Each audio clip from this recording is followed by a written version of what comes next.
જૂનાગઢના ગિરનારની તળેટીમાં આયોજિત થનારા પરંપરાગત મહાશિવરાત્રિના મેળાને રાજ્ય સરકારના માર્ગદર્શન હેઠળ ચાલુ વર્ષે વધુ સુવિધાસભર અને ભવ્ય બનાવવા માટે વહીવટીતંત્રએ કમર કસી છે.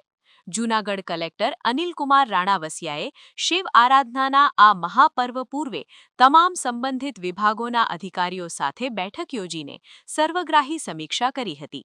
લાખોની સંખ્યામાં ઉમટતા શ્રદ્ધાળુઓ આ આસ્થાના મેળાને કોઈપણ અવરોધ વિના અને સલામતી સાથે માણી શકે તે માટે તંત્ર દ્વારા આગોતરું આયોજન હાથ ધરવામાં આવ્યું છે.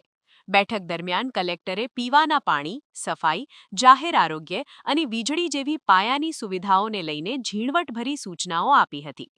ખાસ કરીને સાધુ સંતો અને યાત્રિકો માટે ભોજન પ્રસાદની વ્યવસ્થા કરતા અન્ન ક્ષેત્રો તેમજ ઉતારા મંડળોના સંચાલકો સાથે સંકલન સાધીને મેળાના ક્ષેત્રમાં વ્યવસ્થા જાળવવા પર ભાર મૂકવામાં આવ્યો હતો. ટ્રાફિક અને વાહન વ્યવહારના નિયમન માટે પણ ખાસ રણનીતિ ઘડવામાં આવી છે, જેથી તળેટી વિસ્તારમાં ભીડને અસરકારક રીતે નિયંત્રિત કરી શકાય અને શ્રદ્ધાળુઓને દર્શનમાં સુગમતા રહે. મહાશિવરાત્રિના મેળાની પરાકાષ્ઠા સમાન શાહી રપ્તાના માર્ગ પર સુરક્ષાના ચુસ્ત બંદોબસ્ત માટે પોલીસ વિભાગને વિશેષ આદેશો આપવામાં આવ્યા છે.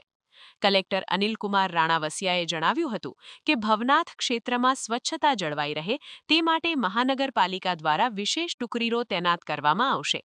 યાત્રિકોની સુવિધા માટે વધારાની બસો અને તબીબી સહાયના કેન્દ્રો પણ ઊભા કરવામાં આવશે, જેથી ગિરનારની ગોદમાં શિવમય બનવા આવતા ભાવિકો સુખદ અનુભૂતિ સાથે પરત ફરે.